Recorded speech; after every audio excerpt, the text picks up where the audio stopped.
What up? J-Bone here. Before we get into recapping the 2021 Qatar Grand Prix, I have a couple quick announcements. First off, I finally did it, you guys.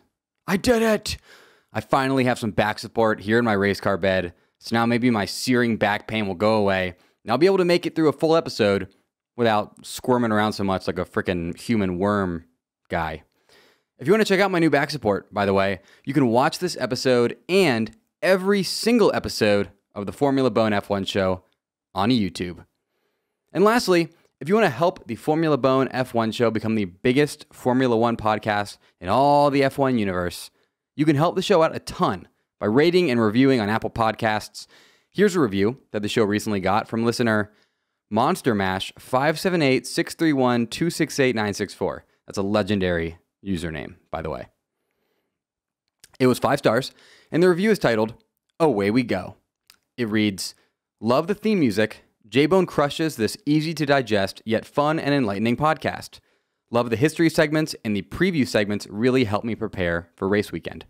I love to hear all that. Like I say in the description of this podcast, the goal here at the Formula Bone F1 show is to keep you folks fully entertained before, during, and after race weekends. Thanks for the review, Monster Mash 578-631-268-964. Never change your username, please. If you're listening and you haven't rated and reviewed an Apple Podcast yet, I'd really appreciate it because it really helps the show out, helps me find new listeners. If you already have rated and reviewed, thank you so much. You are a true member of the Bone Brigade. All right, that's enough intro. Let's do this. Welcome to the Formula Bone F1 show. J-Bone!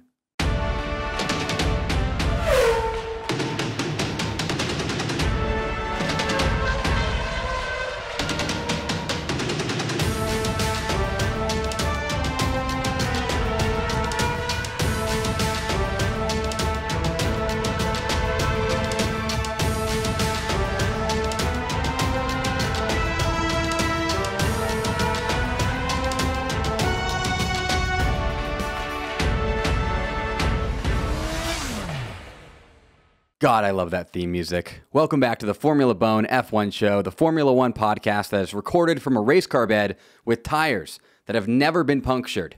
Never, okay? I could race in Qatar at Lusail and I'd be fine. I could have done a zero-stop strategy on these freaking things. Woo! Okay, I'm Jared J-Bone Borislow, and it's time to recap this past weekend's tire-destroying Qatar Grand Prix. Thank you for joining me here today, and away we go. Today's only topic, of course, is recapping the 2021 Qatar Grand Prix. As a reminder, Lewis took the victory with Max in P2, and the man, the myth, the literal F1 legend, Fernando Alonso, taking P3. P4 went to Checo, P5 went to Ocon. Alpine with 2 drivers in the top 5 for the first time since Hungary. An amazing weekend for them, which was, of course, assisted by the stewards. There were some big penalties announced just before Sunday's race that heavily impacted the end result. As you all know, Max Verstappen was handed a 5-place grid penalty for ignoring double-waved yellow flags during qualifying. In addition, Bottas, which I just learned that's how you say his name. People have been making fun of me now for like 4 months for saying Bottas, kind of like, you know, the American way, I guess, of saying it, Bottas, but it's apparently Bottas. So hopefully you guys can stop coming at me now, okay? I'm doing my best here.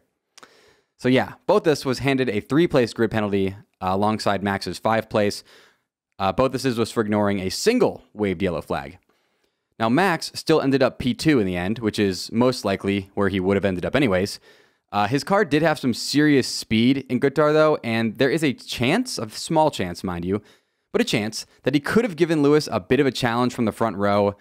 Though again, not super likely starting from the dirty side of the track in what is currently an inferior car. Maybe Red Bull would have thrown the softs on there to see if Max could get a good start. I don't know. We'll never know now because of the steward's decision. That was a really, really tough call, I think. If you look and watch the replay, it's like Gasly was definitely not, he was off the racing line at the last, like most of the way down the straight. So, like, it would have been really, really hard for somebody to hit him. They would have had to have some sort of malfunction in their own car. But as we know, at Lusail, it's very possible to have a tire malfunction. So, I understand why the stewards made the decision they did, but it still wasn't the best for the drama. But, you know, safety first. Always safety first. People, came after the halo originally, and now they're like, oh my God, thank God for the halo. It has saved multiple current and still racing drivers' lives. So yeah, stewards did have decent impact on this race. So like I said, Max still finished P2, probably where he would have finished anyways. Bottas, though, ended up having to sacrifice tire management in order to push up the grid, which ended with him suffering a puncture out of nowhere. He said he had no vibrations, no nothing. It just came out of nowhere. And that puncture dropped him down the order and eventually caused him to take a rare Mercedes DNF. Because of both of his struggles, the door was left open for our man Fernando to execute El Plan. So for those of you wondering what all this El Plan talk is about that you may be seeing on Twitter, on Formula Dank, or all the other Formula One places you check out, El Plan is a meme spawned by Fernando Alonso himself. After qualifying in Turkey earlier this season, a Spanish-speaking reporter asked Fernando for his plan. To which Fernando responded in Spanish, "Plan? You need to wait a few months to find out. You need to believe in El Plan for now," before smiling and walking away mysteriously. From there, Fernando's El Plan took on a life of its own, with constant speculation about what may or may not be part of El Plan, and if there even is an El Plan, or if he was just making a joke for the cameras. And yes, for all those thinking about the comparison right now, this is 100% Formula One's version of The Process, made famous by Philadelphia 76er Joel Embiid and his "trust the process" catchphrase. Very easy parallel there. It's pretty much the exact same thing at this point. Regardless of what El Plan is, or if it even exists, the world watched in adoration on Sunday as Fernando Alonso stood atop the podium for the first time in over 7 years. It's a long time. His last podium was in Hungary in 2014. Fun fact, related note, his first podium was in 2003, before some people listening to this podcast right now were even born. Insane. That man has been in the sport for quite a long time. Fernando has impressed many times this season, most notably, in my opinion, by holding off Lewis in Hungary with world-class defense so that his teammate Esteban Ocon could claim his first ever F1 victory. So I'm super happy that Fernando got this very, very well-deserved podium in 2021. Creer en el plan, Fernando. El plan! Next up, I want to talk tire strategy, which came into play more in this race than it has all season, in my opinion. Like I mentioned in my Qatar Grand Preview podcast, Pirelli believed that this circuit could be one of high severity in terms of tire wear due to the desert sand affecting grip, which is why they brought out the hardest tire compounds that they had for the race. It turns out they were definitely correct, because it was puncture city out there. Bottas, Latifi, Norris, and Russell all suffered punctures of varying degrees that were no doubt caused by a combination of the desert sand and the fact that the preferred racing line for pretty much every driver included a lot more curb riding than normal. So along with these 4 mid-race punctures, Gasly suffered a puncture in qualifying, which was the incident that ended with Max and Valtteri's penalties, and Leclerc and Mazepin both suffered chassis damage from curbs in the lead up to the race. So yeah, this track was very hard on tires and chassis and just hard on the race cars in general, which made it an absolute joy to spectate once drivers were committed to their tire strategy.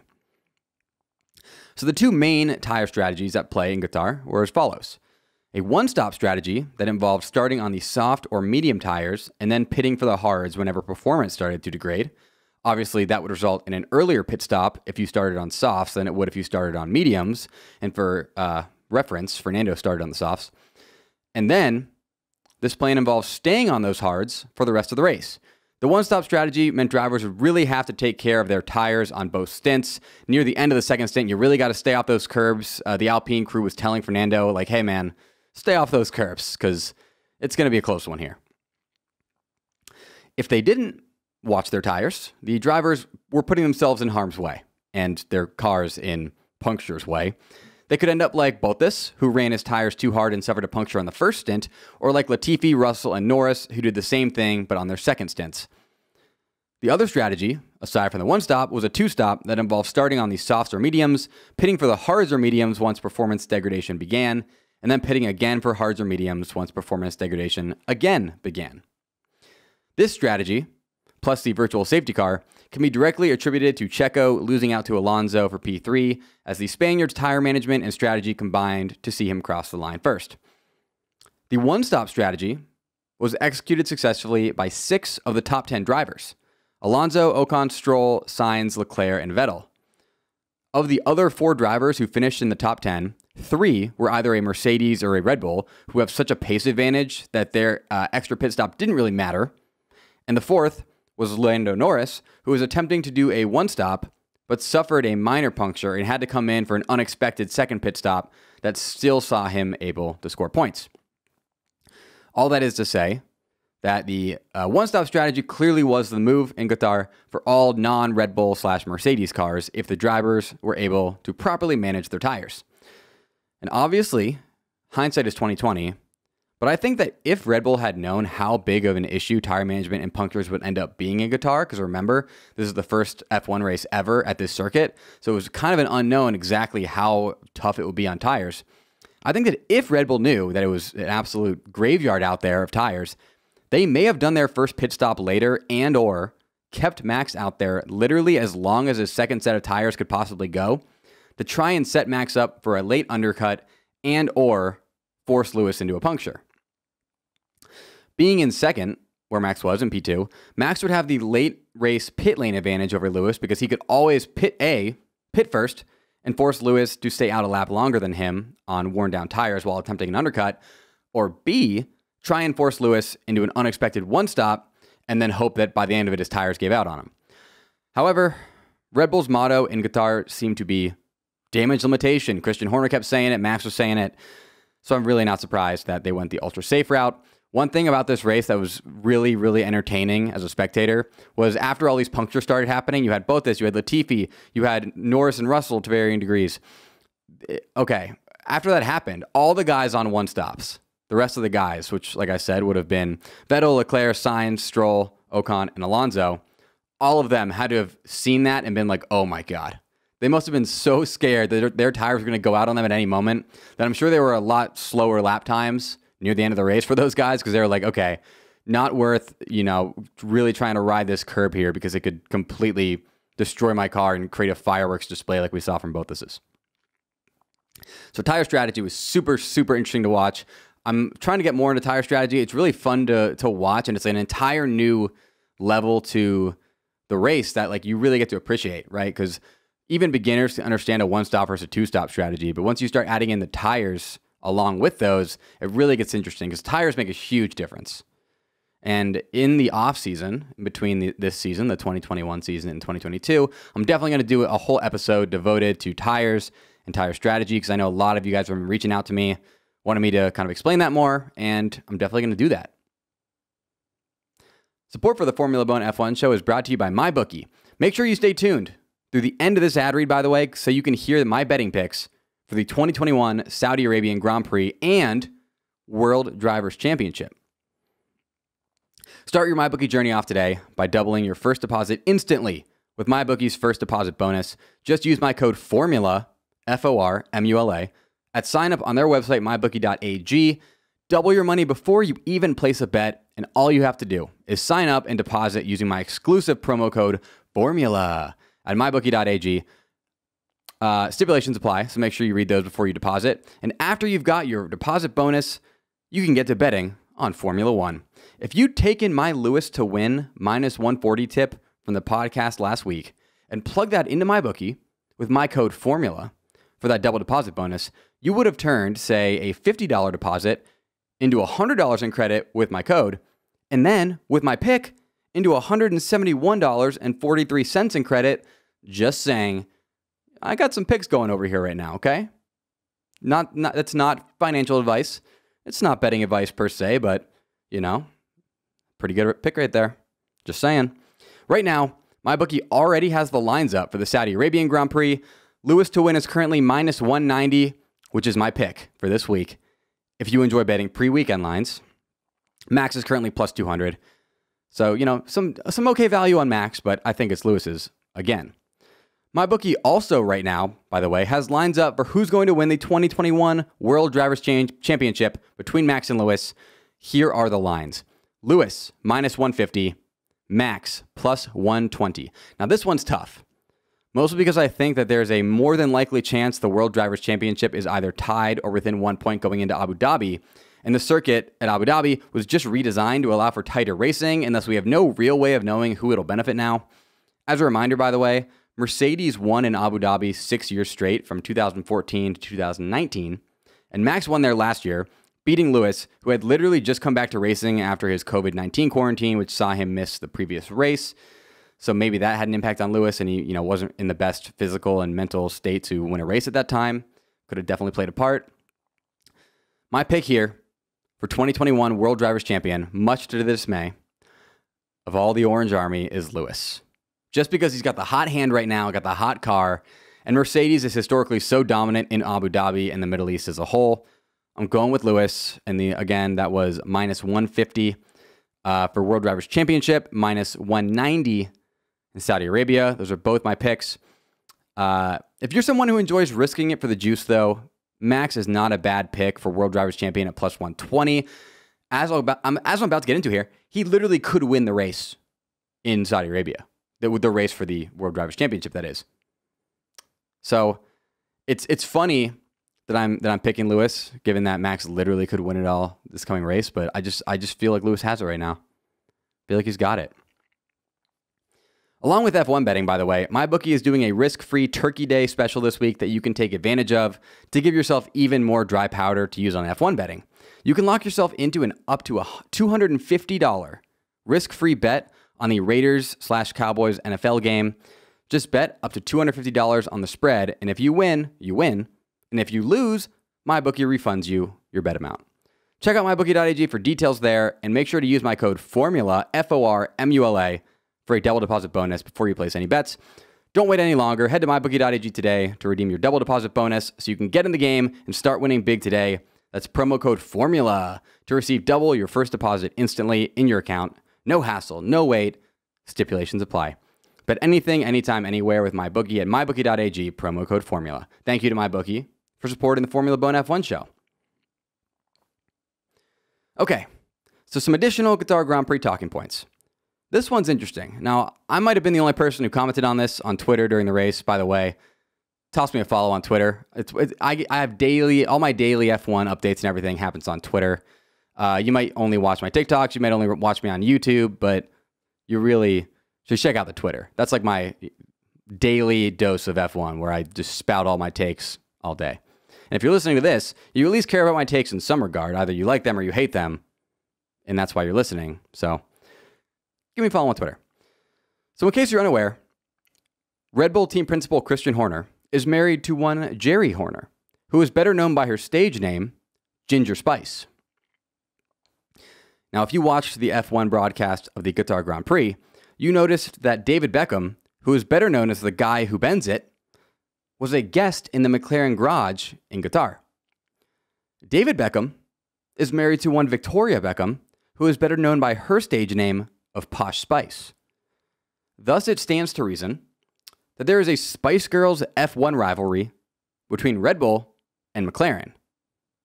Posh Spice versus Ginger Spice. Who knew? Would never have guessed, out of all the rivalries there are in F1 right now, that the Spice Girls rivalry could pop up and make its way to the forefront of the sport. That's where we're at, folks. I also saw somebody on F1 Twitter refer to Christian Horner as Horny Spice, and I really hope that catches on, because that is just golden. Speaking of which, use promo code FBONE at BlueChew.com for your first month free. All right, guys, it's now time to talk about the championship implications of the Qatar Grand Prix. As it stands, after Lewis took P1 and Max took P2 and fastest lap, Max now leads Lewis in the 2021 World Drivers' Championship by just 8 points with 2 races remaining. What a tight race we have here, folks. Strap yourself in, put your helmet on, zip up the fire suit, slap me in the face. Yeah, this is a good one, guys. We are blessed to be alive in this universe, in the multiverse, in time, or whatever you say. I'm so excited that this is the race we get to see this year. We all needed it. 2021's been a hard year, so at least we get some amazing racing.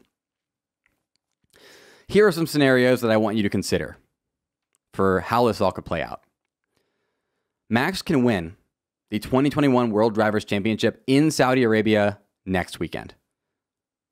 It's actually pretty possible. It sounds crazy because of all this talk about Lewis winning it and the fact that Lewis has significantly better betting odds to win it, but Max can do it, okay? It's not out of the question. Mercedes have had some power unit struggles this season. There's always a chance that Lewis has a power unit issue mid-race, like Danny had, and I guess that would have been in Brazil, and is just out. Who knows?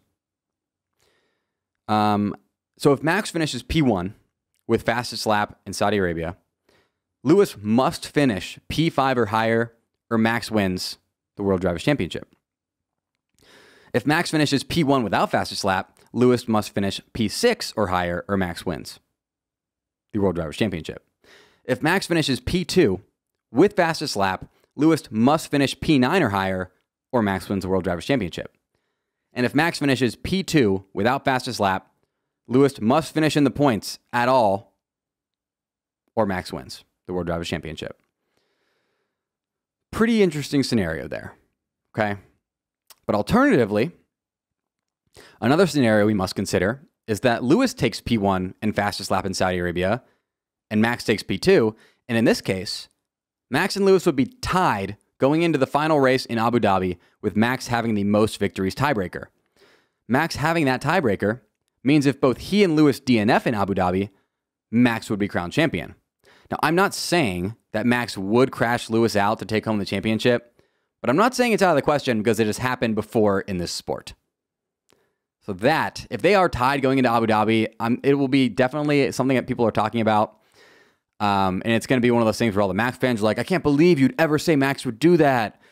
Oh my gosh. And all the Lewis fans are like, no, Max could totally do that. And there's going to be this whole huge war of the Max versus Lewis stands that is really everywhere right now on F1 social media.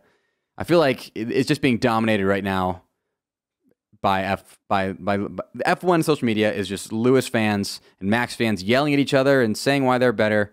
It's a bit of a mess, but that's to be expected when the race is so incredible. In my opinion, the most realistic scenario here is that Lewis takes P1 in Saudi Arabia without fastest lap, and Max takes P2 without fastest lap. I think that's mostly because if Max has it, they're just going to pit Bottas, see, I corrected myself, to steal it from Max. So I think that what really happens here is Lewis takes P1, no fastest lap. Max takes P2, no fastest lap. And so Max is leading Lewis by 1 point going into Abu Dhabi. It's my guess here. From there, it will just be a straight head-to-head battle between the two unless something crazy happens or, again, Max decides to go nuclear and end Lewis's race intentionally. There are so many ways that this championship could play out, and I'm so excited. If you can't tell by my voice and all these things that I'm saying, I'm really going to cherish this because then we're going to have all this time away from Formula One. Well, away from racing. I will be here throughout the entire offseason making content for you guys, putting out a lot of content related to history, a lot about related to breaking down different areas of the sport. It's going to be really fun. So after the racing is done, Formula Bowen is going to be the new hub for F1. So get excited for that. But for now, we've got an unbelievable title race. We also have a nice little constructors title race going on here. So an update for the Constructors' Championship. Bottas' DNF has given Red Bull a massive bump in the right direction in the Constructors' Championship, with them now trailing Mercedes by just 5 points. This one could truly go either direction, and I think it will all come down to how each team decides to use its secondary driver strategically in terms of stealing fastest lap. I truly think that either one of these teams right now would sacrifice the Constructors for the World Drivers' Championship. I really do. I believe it. They've both had Constructors' Championships. I mean, obviously, Mercedes has had a ton of World Drivers' Championships, but I really think in a race this close, they would both give up Constructors for the single driver World Drivers' Championship. It's going to be a good one, guys. Strap in. And finally today, we have everyone's favorite new segment, the top 5 team radio moments from the 2021 Qatar Grand Prix. Number 5. Man, The car is bleep. Bleep! Followed by, okay, take it easy, man. That was Lance Stroll having a temper tantrum during FP3. Number 4. My tires are good. Don't stop me too early, man. That was Lewis trying to get his team to let him stay out right before they decided to pit him to match Max's pit stop. The Hamilton versus Mercedes tire wars continue, okay? This has been so many races now at the tail end of this season where Lewis and his team have completely disagreed on tire strategy, and they're just yelling at each other over team radio. Though I think, as the end result shows here, this is another clear-cut case where the team was in the right. Number 3. Come on, Valtteri, get these cars. That was angry Toto to Bottas after he was stuck in P11 and struggling to overtake Lance Stroll. In hindsight, forcing Valtteri to push harder and put more wear on his tires may not have been the right decision, as demonstrated by Bottas' fireworks display and fireworks buffet, if you're Fernando Alonso, later in the race after he suffered that very, very gnarly puncture. Number 2. A bunch of flute noises, followed by, I can't hear you, Ricky. That was Carlos Sainz apparently playing the recorder Hot Cross Buns on the recorder mid-race. Unclear. And finally, number 1. Tell Esteban to defend like a lion. I loved this from Fernando Alonso. There were a lot of jokes made about Ocon's defense being more that of a lion cub than a lion, but it's estimated that he slowed Perez up by around 3 seconds, which is right around what Alonso won by, so I'd say job well done to Ocon. They also might be my favorite duo in Formula One right now. You have the seasoned veteran and then the young buck who's just always smiling. They're really fun to watch. Love the Alonso-Ocon pair. Support for the Formula Bone F1 show is brought to you by Manscaped, who is here to help make your chassis sleeker and lighter by being the best possible way you can remove that body hair that's been keeping you from achieving pole position. Manscaping is the art of taming a man's unruly body hair, which spans from the chest pubes down to the ball fro and below. And if you're currently like how I used to be and are manscaping with the same trimmer you use on your face, don't say a word, don't ever admit it to anybody like I just did, and go to manscaped.com right now with promo code FBO. Manscaped offers precision-engineered tools for your family jewels. They just launched their 4th-generation trimmer, the Lawnmower 4.0, and it's the greatest groin and body trimmer ever created. The trimmer is waterproof, and it helps reduce a bunch of manscaping hazards such as nicks, ingrown hairs, and grooming accidents. It also features wireless charging and comes with 4 guard lengths for just the right trim. Manscaped also has a nose hair trimmer that is an absolute godsend when you have a hairy face like I do. I love mine. You'll love yours too. Get 20% off and free shipping with the code FBO at manscaped.com. That's 20% off with free shipping at manscaped.com and use code FBO. Unlock your confidence and always use the right tools for the job with Manscaped. Thank you to Manscaped for supporting the Formula Bone F1 show. And thank you so much for joining me for another episode of the Formula Bone F1 show. If you want to support the podcast, there are 3 ways you can do that right now. You can rate and review this podcast on Apple Podcasts so we can push up the charts and reach a ton of new people who are looking for an F1 podcast. You can share this podcast with the friends that you love to talk F1 with so we can continue to grow this new but already amazing community of listeners.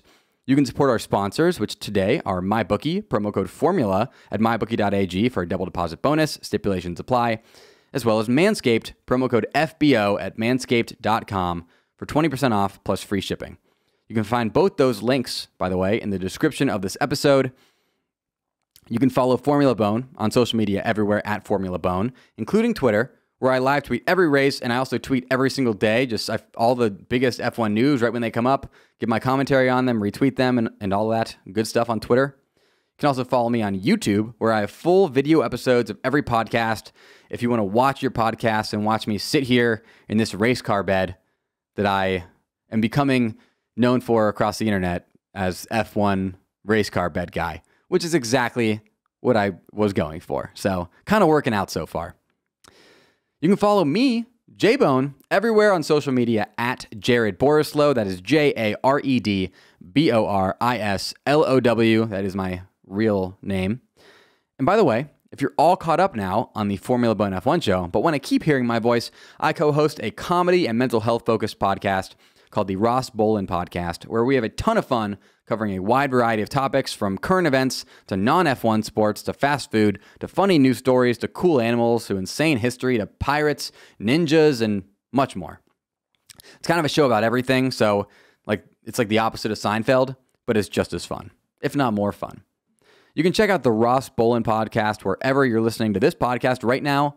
That's ROSSBOLEN, the Ross Bolen Podcast. It's time for the NPR-style sign-off. The Formula Bone F1 show is brought to you by Bolen Media and hosted by me, Jared J-Bone Borislow.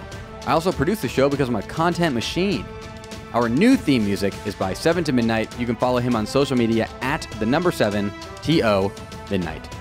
You can follow the show on social media by following @Formula Bone everywhere. You can watch the show on YouTube by searching Formula Bone.